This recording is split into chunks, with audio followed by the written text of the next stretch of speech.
Welcome back to Comic Book Nation, the official podcast of Comicbook.com. I am your host, Kofi Outlaw, and with me this week, we got the crew back. It's Janelle Wheeler. Hey, everybody. We have Matthew Aguilar. What up?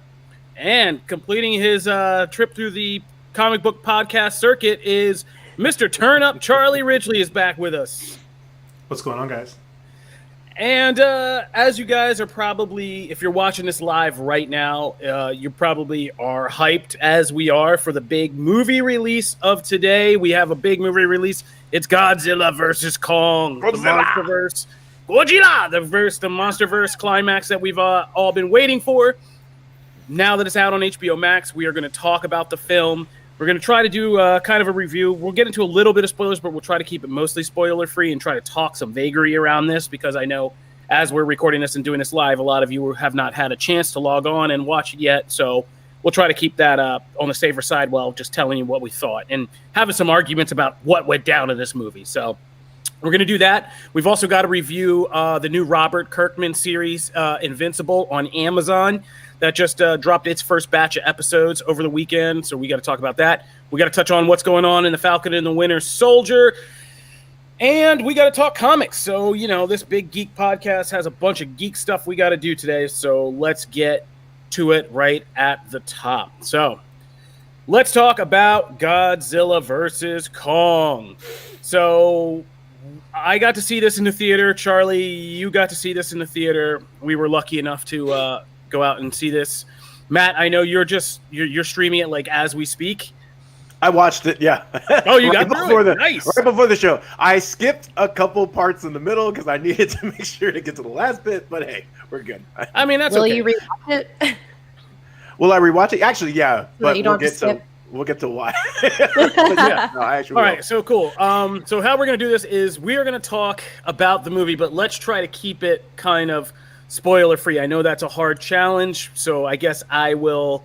It's easy for me since I missed 25% of it. It's all right. So You went from some scenes in the middle to a whole quarter of the movie in like 30 seconds. I'm not going to lie. I was out of time. Matt's keeping it real today. All right. I so watched let's the talk. trailer. We're good. So Godzilla vs. Kong, I've been a big fan of the Monsterverse since this kind of concept started. I didn't love the first Godzilla, but I didn't hate it.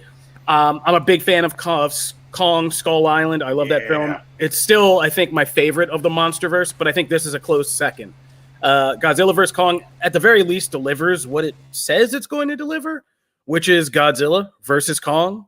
And so you get that, and you get a pretty good amount of fight from these two titans, several rounds that go through, and it's exciting stuff when they fight. That was my whole thing. Would this be actually exciting to see these two giant CGI monsters kind of duke it out? And it is.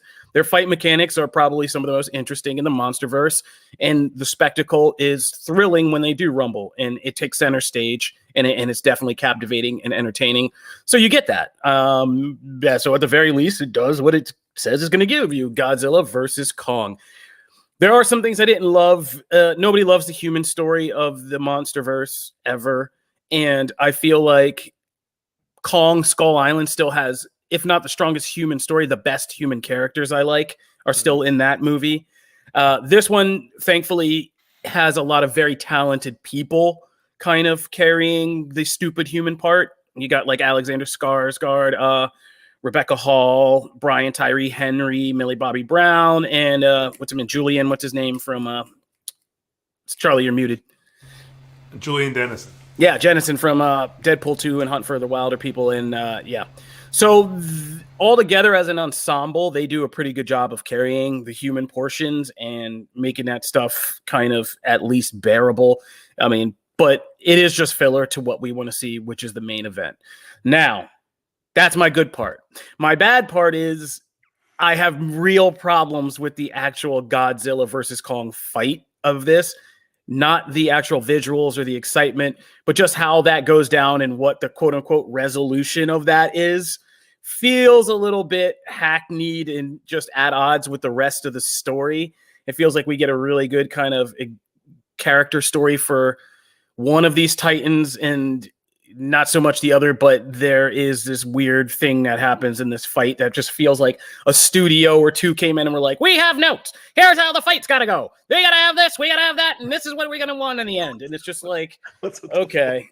And that's just kind of what you get. So there's going to be a lot of debate online about who It's won. not fair that you're like, we're not going to talk spoilers. And then you have this big, giant, like, hot take issue with like the most spoilery part of the movie. I'm not going to say and then like we about can't it. argue about it. But like I could disagree with you completely, but I can't bring it up because I can't talk about why. I thought you were going to be on my side about this. I thought you and I came out of this on the same side of what happened in this fight. And I mean, but I don't care about like does there have to be a specific, this is the one thing that's happened. It's kind of ambiguous, and I dug that. I think there are some times where it moved a little too quick there at the end, but like I think it delivered, and there was one Titan that got a lot more story than the other. I think that was the purpose. I think one of them was the hero of the story. And it just didn't, like... I don't think it all of a sudden ended with this different take of that. Like, it delivered on what it set up. No, the whole movie, yeah, to me. I mean, I think you're right, but I think that it did something arbitrarily. That's what I mean by, like, hackneyed. It's like, it did something arbitrarily just to give status to kind of both sides of this and let people rep for this. And we know there are going to be a lot of people repping for this, and there's going to be a lot of debate about this. And I think they knew that coming out of it, that this was going to still not, like, it's not like going to end on everybody's happy with the outcome and everybody's agreed upon in the answer. The Godzilla. It very clearly does not have. My bigger issue was with Adam Wingard coming out and saying, "Oh, there's definitely a clear winner when it's all said and done." That's my bigger issue, not the movie itself. Like, no, that's like the thing about just delivering on this like main event that we have to like that people are going to be arguing about is my big problem with the movie, because otherwise you take that kind of off the table as an obligation, and it's just a really good story about these two characters and how they collide. So all in all, I see people in the comments saying that Janelle won't be disappointed. There's some plot holes, but generally it seems like people enjoyed Godzilla versus Kong. So yes, this will be spoil free. We're not going to spoil it for you. A lot of you have to still see it. It's an enjoyable thing to watch, so go see it. Matt, how did you feel on your fast forward viewing? So actually what's crazy is so I don't know if it was quite 25%, but there was literally like the bridge between and I can't say where, so I'm trying to like be careful. I watched over 50% of the first chunk of the movie, and then I had to skip a chunk in between to get to the other thing. So you will know where I'm at. So like there are probably points I have like no context for it. So like, what the? I'm just wondering. We can't talk about it now because of spoilers. But like to me, one of the most important things in the movie is like right in the middle of the movie. Probably. Oh my gosh. Probably. Okay. So just take what I say with a grain of salt, and that's where I really, honestly, I'm not even getting into the like who was the winner debate, because like I don't feel like I have the necessary context to say that or get into that. What I will say is, for at least I've seen a lot of people. And understandably so, because the first movie's in this monsterverse. I agree with Kofi. Kong Skull Island is hands down my favorite of these movies. It's the one that has heart. It's the one that has like characters that I could actually grasp onto and actually felt for. The other ones were disposable cannon fodder for the most part. So that movie kind of stands alone, which is why I was excited for this. I could honestly, and I'm probably gonna get a lot of hate for this, I could care less about Godzilla. This movie could be Kong versus the Toaster, and I would watch it mostly because it's Kong. That is the reason I'm in this, which is why I was actually quite surprised, actually, and delighted that like there's a lot of Kong in this movie. I really thought he would be more sidelined, and he's not, thankfully, at least in the portions that I watched. So there's all the heart is in his scenes. Like it's all the same. And I didn't mind the human characters as much. There's one storyline with a couple of characters that like I could take or leave. It's fine. Like Kofi said, they're talented and that's good, but like I didn't really need it. But the core story surrounding Kong and those key characters that are part of his journey, I really liked, and I was invested, and it had those moments that I loved from Skull Island. And so that I was very surprised by, honestly, because I didn't necessarily see that coming. And the fight, the end fight, it's fun. Like it's what you it's kind of what you expect. And I thought I saw it not on a giant screen, on a monitor, watching it on HBO Max. And honestly, it didn't really take away from just like, oh, this is cool action.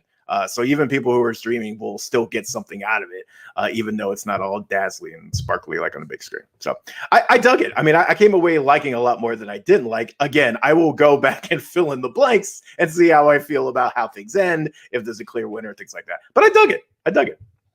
All right, before we get out of here, let me just go around to you guys who have seen it, and even Janelle, if you want to answer. Do you think this should be the culmination, or do you want to see this MonsterVerse continue? Well, my question, I'll just go first because I haven't watched it yet, but I'm very excited to. The first question I have really quickly is, do we need to know, does everybody have to have already watched all of the movies leading up to it?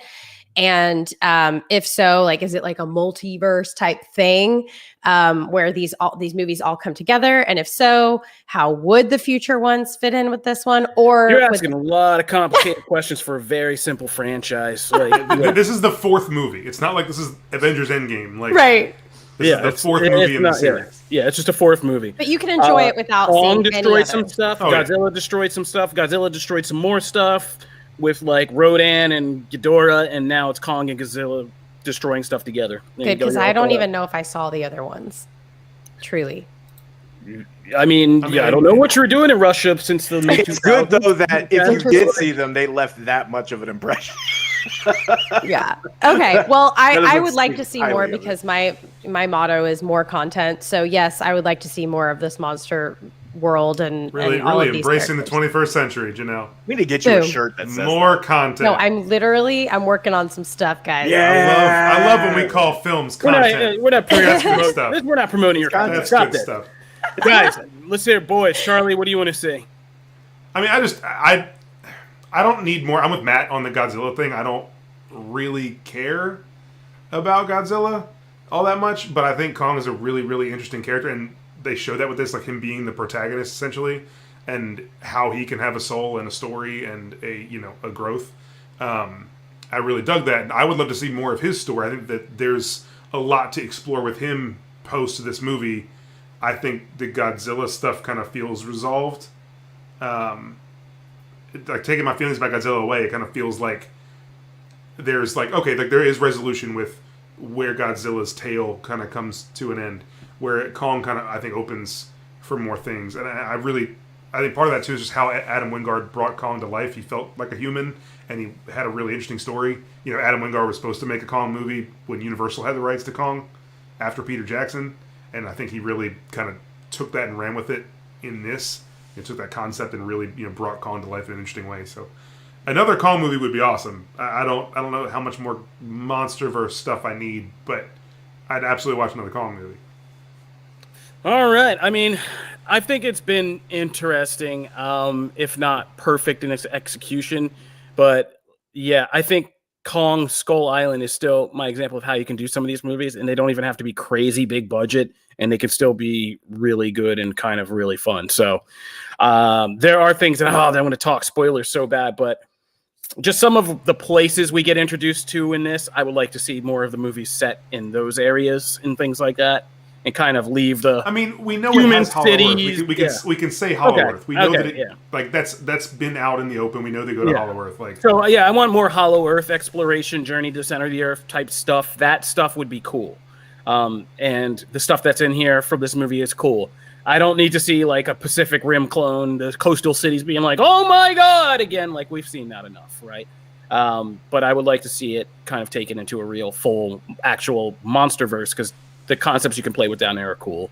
And yeah, I would love to see more of that. But check out Kong Skull Island. It's on HBO Max. Tell us what you think. Yeah, we want to know. So we're going to move right along here. And I'm probably sure Rich wants me to take a break sooner before later. But we'll keep going. We'll keep going maybe. All right, no, he's going to take a break. We got to take a break. Fine, we got to take a break, pay these bills, and we're going to come back and we're going to talk about Robert Kirkman's Invincible and Falcon and Winter Soldier and what's going on in Marvel DC Comics. Stay tuned for all of that.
We are back. So let's talk about Invincible. This is the new Amazon adult animated series based on Robert Kirkman's comic series Invincible. And it dropped just like The Boys. Amazon did this thing where it dropped 3 episodes to start, kind of get you into it, and then we'll go weekly and kind of see it. This kind of flew under the radar for me because I'm not like the biggest Kirkman fan. The Walking Dead, I did love that comic, and I love the series up until this last week. We'll get into that in a minute. But I wasn't really familiar with Invincible, so I was kind of excited. And I didn't know anything. I didn't follow any of the marketing to this too much. And so I just kind of got into this fresh. And after 3 episodes, I'll say I really liked it. It's like watching a very adult, twisted version of like the 2000s DC Justice League cartoon, which is like one of my favorite of all times. And this is that, but like I said, very Kirkman in its adult violence, language, and even kind of sexual situations and all that stuff. But it actually works out. It actually functions almost like an animated version of The Boys at the same time, but a little bit more traditional superhero without just being completely snarky about superheroes. So it is a good addition to Amazon's lineup as they're building out kind of a more adult superhero universe. And I thought it was good. I was surprised by the voice cast. I did a lot of that X-ray pausing on Amazon to see, because I was like, oh man, I know these voices. Like, right? Like I didn't follow the marketing. So Steve Yeun, Sandra Oh, J.K. Simmons is, you always know it's him. That's not a surprise for anybody. But like John Hamm's in there. It's like, well, half the Walking Dead cast is on it. Yes. Yeah, that's what I was about to say. So excited. Ross Marquand voices every other character. Yeah, Ross Marquand, Kahari. But they do that stuff, and those guys are talented, and you already know them. So you might as well save some money and get them to do it for you. But yeah. But yeah, Invincible was good. I didn't know anything, like I said, about the hook, about the story or anything. And so the first episode, I was just kind of like, oh yeah. And I was like a little worried about my viewing experience until you get to like that last 10 minutes of it. And you're like, oh, this is Kirkman. Like, okay, like now we're going to hit a turn. And it's like, yeah. And it just quickly takes a big turn. And then from there, I really loved it. And yeah, this is an exciting series. This was an unexpected gem, kind of like The Boys. I wasn't familiar with these comics, and like the series adaptations, I'm enjoying a lot more than I thought I would. That's kind of why I hope that like The Boys, because that show did drive people to go read the books, right? They ended up doing smartly a bunch of collected editions and things like that surrounding the first season, and then with the hype for season 2, there's a lot more people like kind of diving into the books just to see kind of, even the show tames a few things from the comics, even though season 3 is going to introduce one big character that we haven't gotten there, right? So I was kind of hoping the same would be true for Invincible. And I agree with Kofi. Like the first thing I thought, probably 3 minutes into that opening sequence, was, oh man, this is Justice League.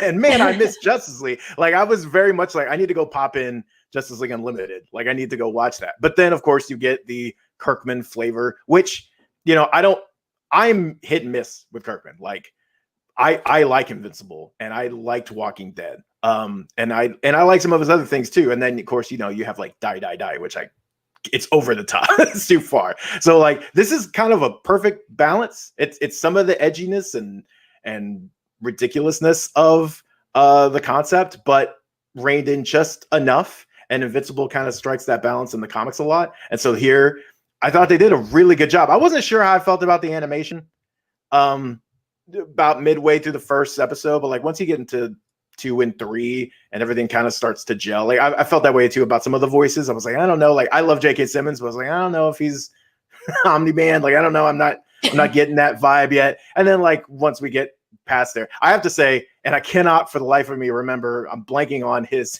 character name, but Mantzoukas is phenomenal in this show. He's so good. So just props to that. But I dug it a lot. Like I binged those 3 pretty much back to back, and it was not because I had to. I actually could have just postponed it till this morning. You didn't skip the middle of the episode. I didn't skip the middle of the episode. I ran out of time. But like, you know, it was one of those things. Like, I actually wanted to watch this all the way, and like, I was bummed when I got to the end of the third episode. I hope it gets a second season. Yeah, me too. Especially since they're like a good 45 minutes a piece. I was like, they are like really in-depth episodes, each one. And yes, Jackie Chan Adventures in the comments. That's a great. Yeah, shout out to that. But yeah, Walton Goggins is in there. There's everybody in here. Rexplode is his name. Thank you. Yeah. So funny. Yeah. So yeah, Janelle, let's go to you. Yeah, I loved it. It was really awesome. I binged it as well. I did not read the comics, so I didn't have context. And it just, I don't watch anime, and I don't really watch a lot of animated anything really. So really no expectations whatsoever, other than the fact that I am obsessed, and this is a throwback, but like Glenn is back, ladies and gentlemen, from The Walking Dead. Glenn is my favorite character, so I usually don't ever let that die, but he voices, the main kid hero. And you did let him die.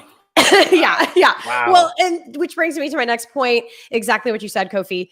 It's just a tradition. It's it seems like a wholesome hero story until the very end of the first episode, and we get like zombie guts, blood, gore. It's intense and very graphic for a cartoon. Or an animated show. And I was like gobsmacked. I was just like, my fiance walked in and I was like, I was just freaking. I was just totally shocked. And that hooked me in. I was ready to go. And watching the next two episodes from that point forward was just like, give me more content. I need this. I didn't mean to throw that in there again. Sorry, guys. But give me more. I think that just honestly, I love Steven Yeun so much, and he did such a good job. And I'm intrigued to see where it goes from here. I want to know where the story is headed. And I don't know for sure. If you guys are familiar, I wanted to ask you, if you have read the comic books, do they spoil the TV show? If you guys know at all. I'll let. I mean, yes. They do? Yeah, Okay. like they always. So it's definitely based on the same storyline. But this one very much so. This one, compared to some of the other adaptations we have, this is so far pretty spot on, pretty beat for beat. Cool. They're not taking a bunch of big swerves yet. So far, yes, it's very much kind of like early Walking Dead in that respect, where like you read the book, you knew exactly what was happening, and then they just decided to like swap out characters and kill people. Yeah, totally. That's part of what reminds me. I was going to bring up, when you're talking about the animation, that there are things about the show that feel very anime to me. I don't think it's not styled like an anime throughout. Like it's not, taking those things, but like specifically like when they fly, when they hit, when they take off and fly, like the animation that goes behind them, of like the jet stream and stuff like that, that instant, like that quick thing feels very anime. A lot of it kind of comes from One Punch Man. I think I feel a lot of similarities there. But the other thing that really ties it to anime for me is like the loyalty to the source material. Like a lot of times in anime, you'll see it be like frame for frame from a manga. Just don't ask about the Promised Neverland or That's Tokyo awesome. Ghoul. But I mean, a lot of like, you look at My Hero, when you look at like Attack on Titan, there's a lot of those, especially in early seasons, they really feel very loyal to the original source material. And Invincible, in a lot of ways, reminds me of that. And I think that it's an interesting place to put a Kirkman, superhero tale, especially when it gets really bloody, like the way the colors pop, like the edges, not the edgy material, but like the actual physical edges of the animation, really work. Like you talked about Justice League. Like imagine if Bruce Timm stuff was really gory. Like that's a kind of cool idea there. So I'm glad it hooked me at the end of the first episode, because I was really not all that into it before that. Like it was a fine story. I think they really whatever it works, and then it really gets you kind of. Yeah, I think they really do that, set you up for that big, just to smack you with that twist at the end of the first episode. For everybody who doesn't know, I want to bring up with something Half Sen Josh brought up in the comments, which is I feel like this was way under marketed as well. Like I watch a lot of Comedy Central. I mean, we're on Twitch all the time. Like we have Amazon Fire Stick in every room of my house. And I feel like I didn't really know the show was arriving until somebody just mentioned it like Friday or like it wasn't even. I don't feel like it was trending. I just feel like somebody offhandedly just was like, "Yeah, Invincible," and I was like, "What?" And I was like, "Oh, it was Charlie," and like I was reading Charlie's streaming article, and it was like Amazon's Invincibles today, and I was like, "Oh, I probably want to watch that," instead of I feel like they did League again. I feel like they did the same thing though with season 1 of The Boys. Like you knew it was premiering, but like you didn't. It wasn't everywhere. And it wasn't everywhere until people saw those first few episodes, and then the word of mouth started buzzing, and then you saw more advertisements for it. I will say on Twitch, season 2 was huge. Like they just kept hitting. It was advertised on Twitch quite a bit because Invincible or The Boys? The Boys, but not Invincible. Like y'all no don't follow opportunities. Robert Kirkman on Twitter because right. And, I was very aware of Invincible. Well, because he's been tweeting a lot about it. Yes. Yeah, that's a big ask. Single-handedly. That's a real big ask, though. Like, well, that was just a joke thing. They have Amazon's very weird about their advertising. Like, but I think that's part of it. Invincible is a very it's popular. It's actually extremely popular within comic circles. It's a very much like if you're a comic fan, you probably know of Invincible, and it has a big popularity within that market. But it's not, it had breached kind of outside of that. So yes, comic circles, I feel like people knew. Like people knew this was coming. You follow the different people, and you're knowledgeable that it's coming. But like as far as like if Anissa had just picked up the fire thing, like the turned on the thing, old fire thing, whatever. I can't remember which one I have. So like the fire. Anissa hadn't started a fire in the living room. None of this would have happened. And like popped it up. She wouldn't necessarily know that like Invincible's premiering today. Whereas if you see other shows, like there's no missing it. You're gonna see an ad. And I really think part of that is the home of these shows and how they choose to advertise. Yes, for whatever reason, Amazon is very strange about how they advertise original programming. Like we mentioned The Boys and Invincible, but like even their movies. You saw a lot of stuff about like One Night in Miami once awards circuits started. In a lot of the awards places where in certain TV channels you'd see ads for that. The only thing I can remember really like being shoved down your throat ahead of its release from Amazon was Borat. That's the only thing I can remember like actually being advertised everywhere. And now The Boys season 2 was different because everyone already loved the show and they really went in. I think Without Remorse at the end of April with Michael B. Jordan, I think that's going to get some real heavy promotion. Yeah, that's already started. I've seen those commercials like several times already. Those are already, and they know the name recognition. But I'm saying Bezos couldn't wrap my boxes in some Invincible tape or something, like, just to let me know, like, when it's coming through the door, like, hey, watch this. But, I mean, we're not going to get to the bottom of it. I don't want to get too off track with that. I just thought it was strange. But hopefully it'll be like The Boys and word of mouth will carry it, because I think it is very much, it is engrossing. Like, I'm going to be there every Friday now. Like, Falcon and Winter Soldier, then I want to see Invincible, because, like, I'm in now, and I want to keep this going. So, guys, help us out. Check out Amazon Invincible on Amazon Video if you have not yet. It's by Robert Kirkman, the guy who did The Walking Dead. And, it's a twisted adult superhero story. It's pretty cool. So check that out. Moving right along, let's talk about the Falcon and Winter Soldier. We're not going to get too deep on this. We have an entire Marvel podcast, Phase Zero, with Brandon Davis on Fridays, where Charlie just broke down a lot of what we're talking about in this latest episode of Falcon and Winter Soldier. You were on last Friday, right? I'm not like crazy. Yeah. You stuck up for that guy against that crazy man you guys led on talking about the DC universe. Oh, Matt Berry's my favorite. I know. He's that. funny. I like Matt Berry. He's hilarious. Shout out to Matt Berry. We're gonna get him on this show so we can maybe verbally abuse him if he's down for that. If he's down. The long and short of it, if you didn't watch Phase Zero or listen to Phase Zero, he came on and it's about Marvel, but he did a lot of DC hate. DC. You gotta love that. DC. And it was a bit like it was fun, but it was very like that's the context to all it was of this. kind of a bit.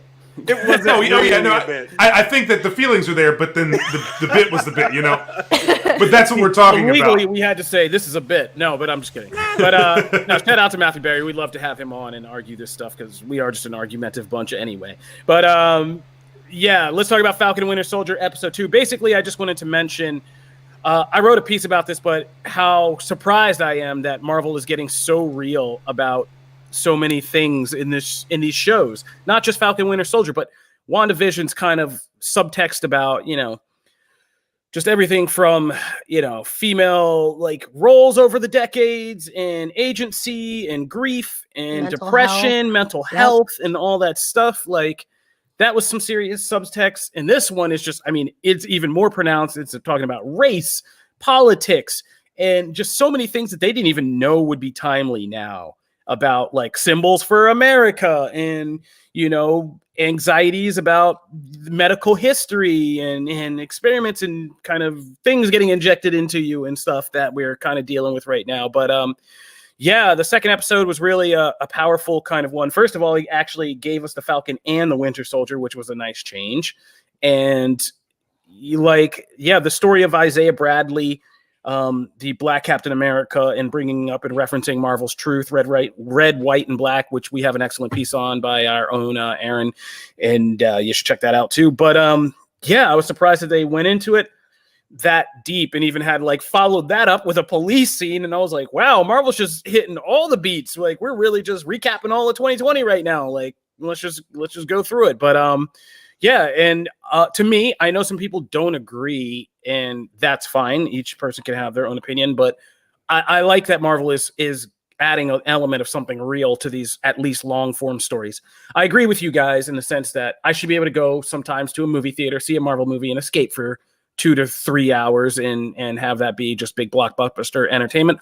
But it's different when we're dealing with like a long form TV show. There has to be more substance to the characters, to the stories, to kind of give it the richness it needs to be a 6-hour movie, right? And so I'm kind of happy to see that unfolding in the Falcon and Winter Soldier, and really making Sam Wilson particularly his kind of focus as the larger subtext of why he does or does not want to step up as America's symbol, kind of bringing all that to the forefront. So I thought it was pretty cool. Charlie, you look like you have something to say. I know you do. I could talk about this show for hours and hours. I think I really, really love what it's doing. I think to your point, like Marvel, a lot of these movies have always had those themes and that subtext to them. They just haven't been at the forefront like they have been on these shows. If you look through, like I said on the podcast on Friday, if you look through all of the Captain America movies to this point, you look at the story of Steve Rogers, it has always dealt with the idea of patriotism and loyalty and who he's supposed to be loyal to as Captain America. The idea of this government that has constantly failed its people, and this country that is supposed to stand for things but does not stand for them, and then asks him to stand opposite those things. And him constantly, in the first movie, he was propaganda. In the second movie, he quit his job and went on the run because he did not agree with what was happening, because it stood against the actual freedom that they promised people. And then Civil War, obviously, with the Sokovia Accords and everything. And then now that story continues with Sam and Bucky. Sam being a black man in America, having grown up feeling, like he wasn't loved by his country, and then treated more like a celebrity than an actual hero. And then Bucky, dealing with the PTSD of his past, dealing with being a veteran that doesn't get the care that he needs. And like, this is Steve Rogers' story, but amplified with characters that we know every day. Sam Wilson isn't a super soldier that was frozen in the ice for 100 years. Sam Wilson's a real person that you and I have met. And seeing his story kind of now, or Steve's story become his, in that theme and like kind of in that subtext, is really, really interesting. And the race stuff just comes so naturally because of not just the moment that we're in, but what our country has been since our country was a country. And the fact that they brought in Isaiah Bradley and actually are dealing with the real Isaiah Bradley story, it surprised me on such a deep level. I did not think they would go that far and really, really do that. And it seems like they are. And props to Malcolm Spellman and his team for not only convincing Marvel to do it, but like really just doing it. And Malcolm Spellman does not hold back at all. And I really, really appreciate that about this show. So, okay. So, one, I'm enjoying the show. And I'm glad, by the way, because I saw the Kofi notes in the layout. I'm glad that the question I asked in the first one ended up being true so far, where they actually dove into that stuff. Because Marvel movies, and just in general, I would say superhero movies, have a habit of acknowledging something is not the same as exploring it. And it's very surface in a lot of these movies. And even the MCU, It's some of the themes that they explore are very like, hey, they're there, and they don't go I'd say especially the MCU. As much as I like the MCU, they don't go much further. You're absolutely right. So like even Cap Story, who I love, like I love those. Those are my favorite movies. Like that trilogy is by far like they're all up there in the top 10 of MCU movies. But that's why I was kind of like, okay, I want you to go further. And what I've also learned, just Kofi knows this is from talking to different creators. The reason why these themes are so relevant is because they never go away. These themes are the same things that have been around forever. Like if you don't notice them, you're just blind. So like it's more about just like they never go away as opposed to like, oh, it's really topical now. It's just always topical. So like it's nice to actually see someone acknowledge that and move things forward. Isaiah Bradley, that whole storyline in the comics and Truth in general, like that whole thing is such an interesting like thing of like, wow, Marvel actually did that back in the books. And even then, it was there's issues, right? with even the original series of like maybe not going far enough or whatever. So like I'm glad that they're exploring that here. I also do feel like not every movie is for everybody. Not every show is for everybody. So I will take that for WandaVision, right? WandaVision did not click with me, but that's okay. It didn't click with me. It clicked for a lot of other people. Cool. So the people who say like, oh, I don't want my politics, or I don't want these things, I want to get away, then go to like the 98% of other things out there and get out of my toy box. Well, I'm okay. It's fine. When people say that, I'm always like, my response is always, please, I need to know, like, explain to me how you spent years reading and watching Captain America, or better yet, the X-Men, and had no real thoughts in your head. And we're like, well, I'm just escaping. Like,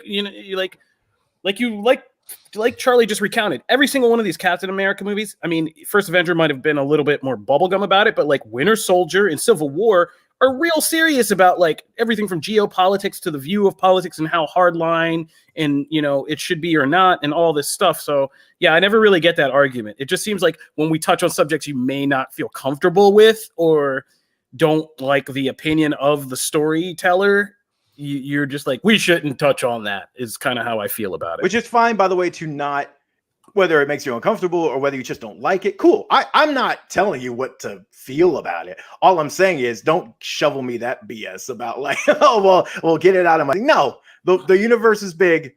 It can hold all of them. It should have a better balance of both. Leave it alone. Absolutely. Right. Can I just say this? This is going to be probably, I'm going to get roasted for this, but what I do like about the show is all of these touches on politics, racism within this, system. The Avengers not getting paid. I didn't know that. I thought all of the Avengers were wealthy and getting paid by the government for saving the world. And I'm so glad to see people in the comments kind of feel the same way. Eugene says, Falcon Winter Soldier just isn't grabbing me. And I feel that way. And I know but I enjoy the storylines. I like the mental health. I love the relationship between the two of them. I love that they're touching on politics. It feels true to these characters. However, for me personally, I'm not as big of a fan of the show as I am WandaVision, because I'm into the witchcraft, the mysticism. I'm into sci-fi, and that's okay. I'm still watching it and I still like it a lot. It's just not my favorite, and that's okay. Like, not every show has to be your favorite. There's a lot of content out there for everybody to enjoy. And I think that was beautifully said, Matt, because if you are kind of struggling getting super into the show, you're not alone. I'm living for the action, but I'm not super invested yet, but I'm still holding out hope because I'm happy to see these characters. I really am. And everything you guys said was just brilliant. Like, you said it beautifully, and it actually makes me want to go back and rewatch it and focus on those things a little bit more. Well said, Janelle. Yeah. Yay. I think it's an interesting time for an African-American character to be kind of contemplating all these things in his place in the national standing. And I think there are a lot of viewers who appreciate that inclusivity right about now. So I'm digging it. And if, this is not your show, I'll see you on the next go-round, I guess would be Loki. Peace out. All right, Matt, take us over to comics. What do we got this week? Also, I apologize to Kobe. I was supposed to keep that tight, and I feel like I did the opposite of that and just like opened that up to a whole thing. So sorry about that. That's my bad. All right, so comics. I feel like we're gonna start here because I'm already fired up, and in the voice, hear me speak now in the voice of Andy Samberg's Nicolas Cage. What the hell was that comic? like I want to be in that movie. Like that is the tone of voice I need to have with Batman Catwoman #4.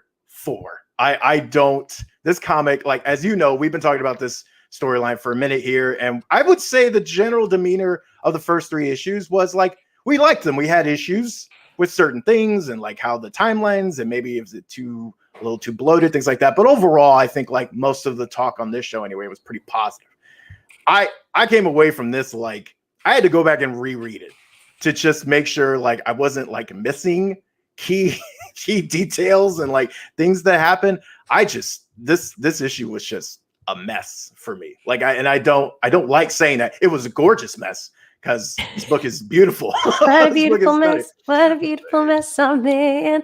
We have to get singing in there every once in a while. But like this issue was kind of a mess for me. But I'm curious to hear, like, you know, Janelle, Kofi, what do you guys think?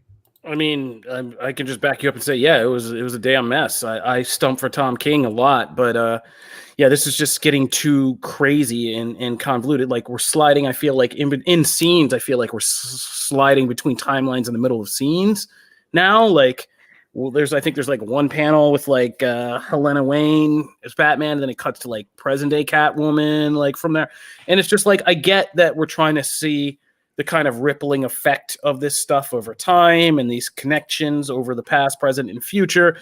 But like, yeah, it's a chore just to read this and kind of and keep straight like where we are, what's going on. And with so many things on the board that should be epic, it just feels like King's style is defeating itself in this case. Like, whereas I love City of Bane because of how deep it went into each of these characters, like Batman, Catwoman, Alfred, even.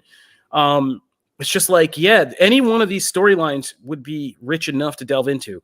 Phantasm coming back in the present and having, you know, getting in the way of Batman and Catwoman's relationship. That's an entire story.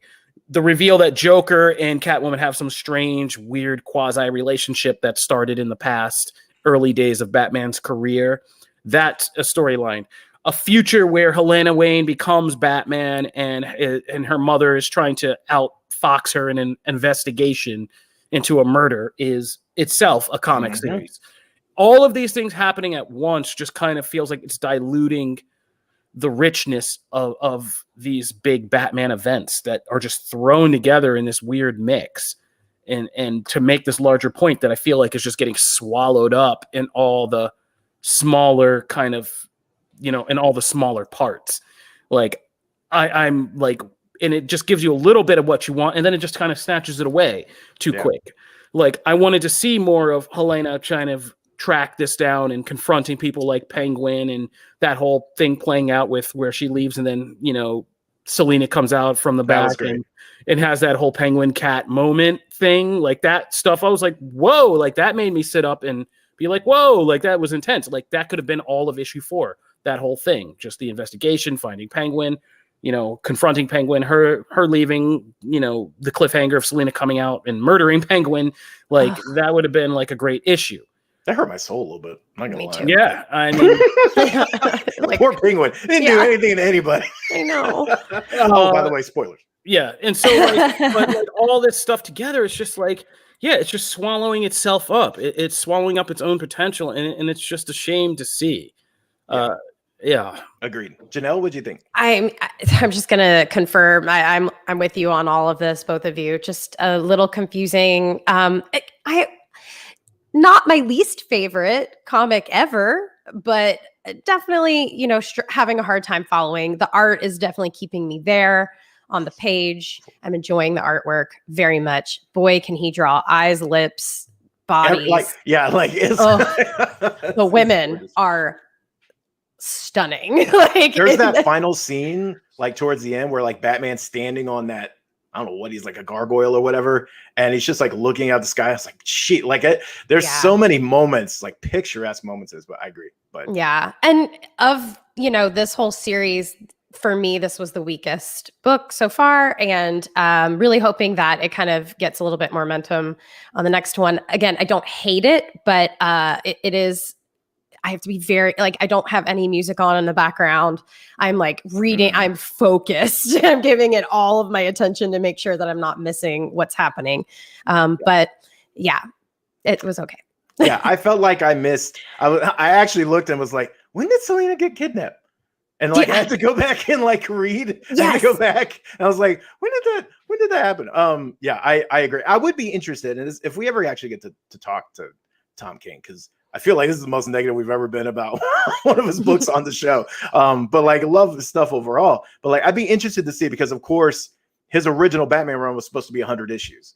And this was presumably supposed to be part of that run after City of Bane. And then of course, they switched writers, and then he got this chunk to kind of finish his story and things like that. So I'm kind of curious, what got changed in between, if things got changed kind of to fit this new format. I would be interested to hear that. But moving on to Marvel. So we have a new debut in the house, Silk #1. For those who don't know, Cindy Moon is the star of Silk. And this was just a really, if you're not knowledgeable about that, there are a lot of spider characters in the Marvel universe. But I feel like most of them have all kind of found their own niche and developed their own personalities and kind of set themselves apart from each other, despite some of the overlapping spider powers. Cindy Moon is a fan favorite. I think this was a really fun, as opposed to Batman Catwoman. I didn't have to struggle to understand this book. It catches you up pretty quickly if you're not familiar with her origin story, which is kind of traumatic. Very traumatic, actually. It catches you up pretty quick within that first kind of 5 pages and gets you up to speed, and then you're out the door. And it has just a fun sense of humor. It's got a really stylized artistic style, but I dug it. And I think this is a really cool. I think for people who are new to the character, this is a perfect issue to jump on and just dive in and have fun. For those longtime fans who have been paying attention over the course of her other ongoing series, they get rewarded too with the J. Jonah Jameson stuff, and references to her being called analog and things like that. So there's stuff for both. But what do you think, Janelle? Great. Loved it. Love to see an Asian American hero on the screen, or sorry, on the book, on the screen. I forgot to mention this. One of the things I really loved about Invincible was the diversity within the cast. And so he also comes from, an Asian American mom, I think is Korean, and, a Caucasian father. And I think the representation is really beautiful. And for Silk, I just love her attitude. She's got this snappy little attitude. She seems intelligent, capable. I loved that she's shooting out of her fingertips. I got all of that, being not having any background on her, and I got it. They covered it all. They showed off her skills. Her costume's awesome. I love that she's wearing the mask, it's totally COVID safe, which is so funny. I just think it's great. I really, really enjoyed her. And yeah, I'm very much looking forward to getting to know her backstory more. I loved her relationship with her brother, who, it's very, I get that it comes from a strained background. She was in a bunker for 10 years. She likes to keep saying that so that everybody knows she's driving it home. But they also talk about how she had to save her brother. And I got all of that in this small book. So I think it's really good. Very excited to see where it goes. And yeah, I enjoyed it a lot. Definitely of the two, that was my favorite. Kofi? I thought it was all right. Silk is a good character, and I think they are doing a good kind of female Spider-Man spin on this. She has the kind of quippy Peter Parker thing. She has Peter Parker's job, basically working for J. Jonah Jameson. And it's a very kind of classic Spider-Man from a more diverse female perspective, obviously, and dealing with different things, and a more new age cast of characters like her brother, who is, I think I picked up his LGBTQ in this. Is he? Yes. I believe so. So like, and so it's just kind of a modern take of Spider-Man using a more diverse character set, and that's not a bad thing. The kind of the changes in personality and things are enough to make the story kind of fresh and interesting. And just her dynamic with like dealing with J. Jonah Jameson's misogyny is like a different kind of way, and it's not heavy or preachy. Yeah. And they do a very good job. And I like the team they got is not, and they don't make it like a centerpiece. It's not like I'm an Asian character and I have all these Asian problems. Like on the first page, she just is a real character who happens to be from this background, and it does inform how she sees things, what her voice is, and I think they're doing a good job of making that character be a very lively, attachable character without stressing the social justice issues of it. And so, yeah, pretty well done. And like I said, it's kind of like almost jumping into a fresh start of classic Spider-Man stuff with this different character until you get to like the very end, and then there's like, Korean themed demons and stuff like that, like walking around. That's trippy.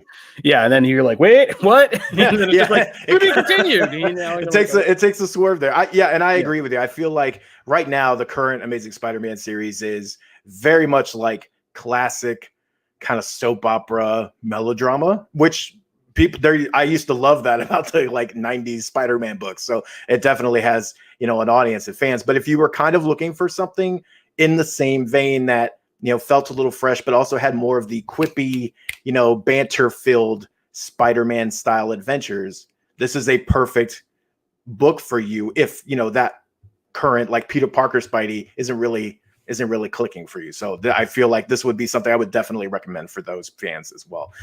Charlie, what did you think? Did you get to read Batman, Catwoman, or Silk? I didn't read Batman, Catwoman number 4 because I just haven't been into the first couple issues. You're smart. It's fine. Like Tom King's always been someone who's very hit or miss for me. I think some of his things are just stunning and incredible, and some are not.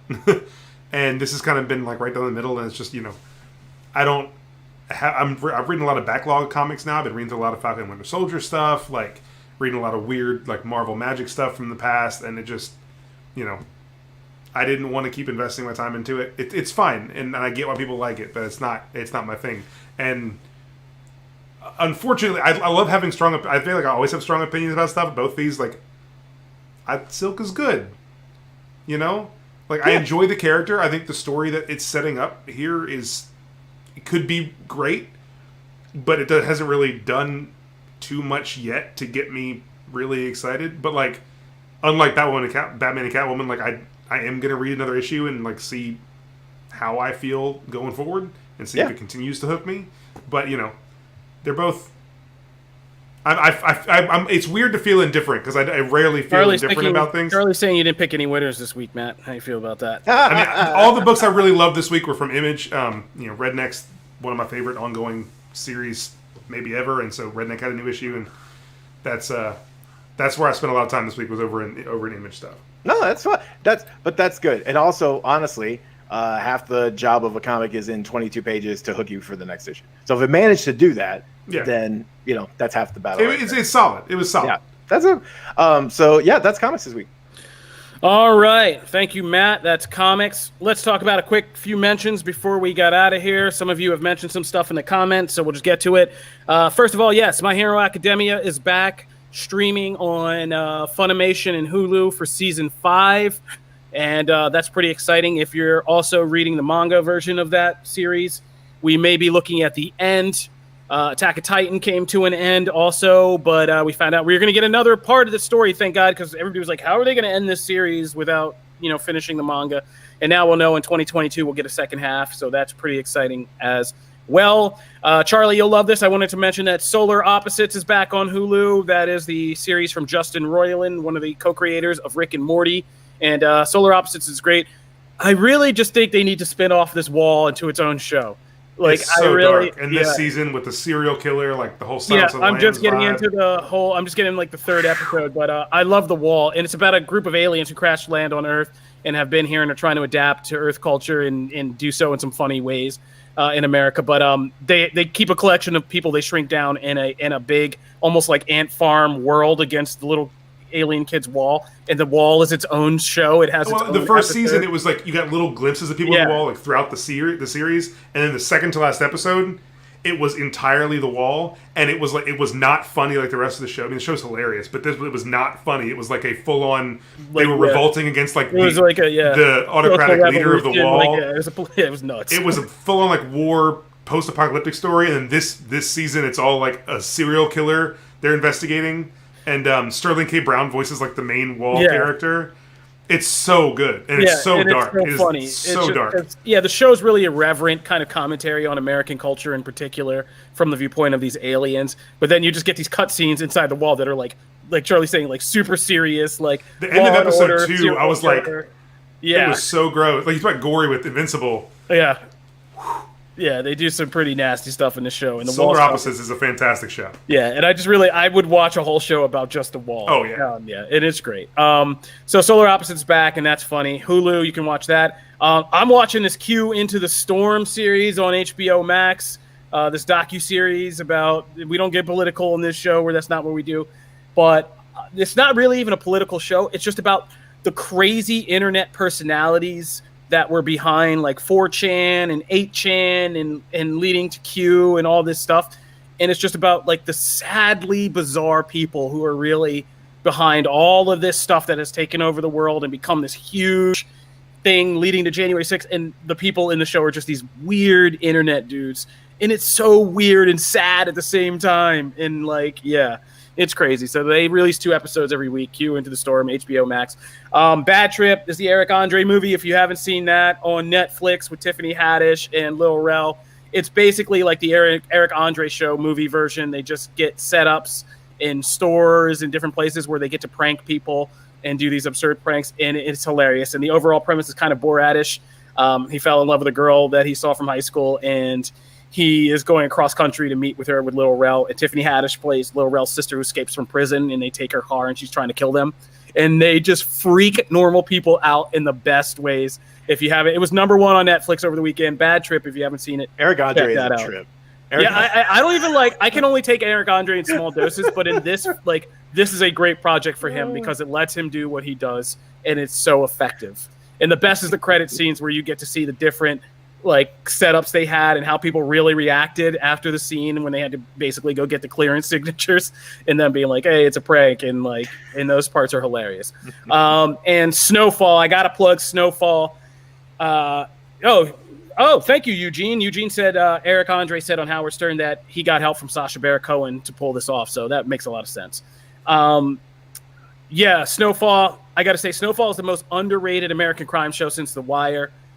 No awards you probably haven't heard from it, or you're one of those people who's like, oh, I've been meaning to watch that, but Snowfall's coming back for season 5, and man, this show is so good. And if you don't know what it's about, Damson Idris, right? Damson Idris, and it's about the Iran, kind of the whole Iran-Contra affair, and how the U.S. was backing Contras and bringing drugs into the U.S., cocaine by the kilos during the fight against the Red Scare, or down the communists in the 80s and the Soviet Union, and how that led to cocaine getting into the inner city and becoming crack, and becoming the crack epidemic, and all the kind of criminal players and CIA people who were involved in all that. And it just gets better with time, and the cast is fantastic. And like I said, best American crime drama show since The Wire, and just as criminally if y'all watch Narcos and you like Narcos, you need to watch Snowfall. Yeah, for sure. Awesome show. And so those are just mentions. Anybody else have anything they want to mention before we get out of here? Sarah, Mighty Ducks Game Changers. Mighty Ducks Game Changers on Disney Plus is so good. I was so shocked by how much I like this show. It's very Cobra Kai, but for Mighty Ducks. I can't wait to watch this. I'm season 3, episode 9 on Cobra Kai right now, and I'm addicted. And it's that, but for Mighty Ducks. There's new kids. There's this grizzled old guy who doesn't like hockey anymore, and you don't really know why. And Lauren Graham is the greatest TV mom ever. I mean, she always has been, but she's perfect for this. And the kids in it are so funny and so talented. One of the main kids from Good Boys with the kid from Room was in it. But one of the kids from Good Boys is the main character of the show, and it's hilarious and heartwarming, and it's a really it makes you feel like those 90s sports movies. It's awesome. I love Mighty Ducks Game Changers. All right. Anybody else? We good? All right. good. That'll do it for this episode of Comic Book Nation. We want to thank you guys for watching with us live on Twitch, Facebook, or YouTube, where you can catch us every Wednesday at 12 noon Eastern. If you are just getting the show and you want to just download and listen, we are on all your podcast platforms. We're on Apple Podcasts, Spotify, iHeartRadio, or you can tell any smart home device to fire up Comic Book Nation podcast. If you like the show, go on Apple Podcasts, give us 5 stars. If you want to hang out and talk with us, we have the @ComicBookNation Twitter account, or you can follow us individually. I'm at Kofi Outlaw. I am at Matt Aguilar CB. I'm at Janelle Wheeler. And I'm at Charlie Ridgely. If you missed our last show, we talked to Joe Manganiello about the future of Zack Snyder's Snyderverse. Be sure to check that out because that was an epic moment, milestone, and I don't know if we'll ever do much better than that. But, I've never seen Kofi smile more in one episode of the show. Have you seen Joe Manganiello? He's pretty spectacular. Yeah, I mean, he came in leopard print with a wolf picture behind him. Like, I can't out alpha that man. Like, there's no out alpha-ing that man. Like, who wins in Godzilla versus Kong? Was Joe Manganiello in a leopard shirt in that fight? Because I don't know. But anyway, we're getting off track now. This has been Comic Book Nation. Thank you guys for listening in. We will see you next week. Peace. Bye, guys.